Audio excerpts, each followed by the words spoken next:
ଆଜି ମୁଁ ଯେଉଁ କଥାଟି କହିବାକୁ ଯାଉଛି ହୁଏତ ଏଇ ଘଟଣାଟି ଆପଣଙ୍କ ସହିତ ବି ଘଟିଥାଇପାରେ। ଆଉ ଏମିତି ଘଟଣା ଘଟିଲା ପରେ ଆଜ୍ଞା ମନକୁ ବହୁତ ଆଘାତ ପହଞ୍ଚିଥାଏ। ଆପଣ ଭାବୁଥିବେ ସେ ଘଟଣା କିନ୍ତୁ କ'ଣ ଯେ ଏମିତି ବୁଲେଇ ବାଙ୍କି କହୁଛି। ଦେଖନ୍ତୁ ଆଜ୍ଞା, ଘଟଣା ହେଉଛି ଏଇଆ, ଯଦି ଆପଣଙ୍କ ଘରେ ଏକରୁ ଅଧିକ ପୁଅ କିଏ ଅଛନ୍ତି,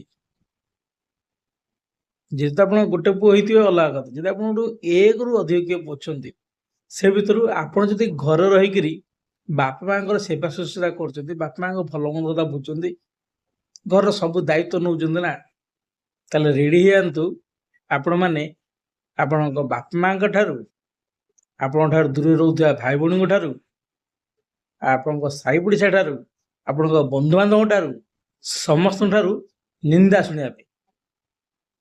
କାହିଁକି ନା ଲୋକମାନଙ୍କ ଗୋଟେ ଧାରଣା ଥାଏ ଯେ ଯିଏ ବାପା ମାଙ୍କ ପାଖରେ ରୁହେ, ବାପା ମାଙ୍କ ସେବା କରେ, ସିଏ ବାପାଙ୍କ ସବୁ ସମ୍ପତ୍ତି ଖାଇଦିଏ, ବାପା ମାଙ୍କର ସବୁ ଟଙ୍କା ହଡ଼ପ କରିନିଏ। କିନ୍ତୁ ସେମାନେ କେବେ ବୁଝନ୍ତିନି ଆଜ୍ଞା, ଯେଉଁ ପିଲାଟି ବାପା ମାଙ୍କ ପାଖରେ ରହୁଛି ସେ କେତେ କଷ୍ଟ କରିକି ଟଙ୍କା ଇନକମ୍ କରୁଛି। ସେ ତା ପିଲା ବା ଛୁଆ ପରିବାର ପାଇଁ ଟଙ୍କା ନ ରଖିକି ସେ ବାପା ମାଙ୍କ ପାଇଁ ଟଙ୍କା ଖର୍ଚ୍ଚ କରିଦିଏ, ଯେ ମୋ ବାପା ମା ପାଇଁ। ଶେଷରେ ସେ ପାଏ କ'ଣ ନା ନିନ୍ଦା। ଏଇଟା ଭାବୁଛି ଆପଣଙ୍କ ସହିତ ବି ଘଟିଥିବ। ଏଇଟା ଏଥିପାଇଁ ଘଟେ ଯେ ଲୋକମାନଙ୍କର ଯେଉଁ ହୀନ ମାନସିକତା ପାଇଁ ବାପା ମା ବୁଝିପାରନ୍ତିନି ଯେ ଯେଉଁ ପିଲାଟି ଆମ ପାଖରେ ଆମକୁ ଏତେ ସେବା ଶୁଶ୍ରୂଷା କରୁଛି, ସେ କେତେ କଷ୍ଟରେ କୋଉଠୁ ଟଙ୍କା ରୋଜଗାର କରି ଆଣୁଥିବ, ସେ ଏତେ କଷ୍ଟ କେବେ ବୁଝିପାରନ୍ତିନି। ଭାଇମାନେ ଭଉଣୀମାନେ ବାହାରେ ବୁଝିପାରନ୍ତିନି ଯେ ଆମ ଭାଇ କେତେ କଷ୍ଟ କରିକି କୋଉଠୁ ଟଙ୍କା ଆଣିକି ତା ପିଲାଙ୍କୁ ମାନଙ୍କର ମୁହଁରେ ଦାନ ନ ଦେଇକି ଆମ ବାପାଙ୍କୁ ସେ କଥା ବୁଝୁଛି, ସେ ଘର ଦାୟିତ୍ୱ ନେଉଛି, ଆମେ ତାକୁ ନିନ୍ଦା କରିବାନି, ସେମାନେ କେବେ ବୁଝନ୍ତିନି। ସାହି ପଡ଼ିଶା ମାନେ ଶେଷକୁ ଦେଖନ୍ତିନି ଯେ କୋଉଠୁ କାମ କରୁଛୁ, କ'ଣ ଆଣୁଛୁ।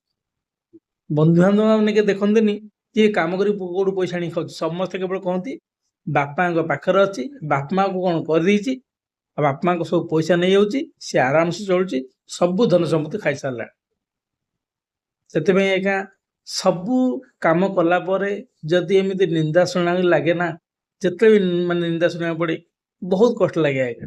ଆପଣମାନଙ୍କ ଭିତରେ ମଧ୍ୟ ବହୁତ ଲୋକ ସେମିତି କଷ୍ଟ ହେଇଥିବ, କିନ୍ତୁ କ'ଣ କରିବା, ବାପା ମା ବା ଜନ୍ମ ଦେଇଛନ୍ତି, ଅନ୍ୟ ଭାଇ ଭଉଣୀମାନଙ୍କ ପାଇଁ ପରି ଆମେ ହେଇପାରିବାନି, ଆମେ ପାଦରେ ବାପା ମାଙ୍କୁ ଆଡ଼େଇ ପାରିବାନି। ସେଥିପାଇଁ ଆପଣମାନଙ୍କୁ ଖାଲି ଏତିକି କହିବି, ଯେଉଁମାନେ ବି ଘର ରହିକି ଦାୟିତ୍ୱ ନେଉଛନ୍ତି, ଘରର ବାପା ମାଙ୍କ ସେବା ଶୁଶ୍ରୂଷା କରୁଛନ୍ତି, ସେମାନେ ସେମିତି ସେବା ଶୁଶ୍ରୂଷା କରନ୍ତୁ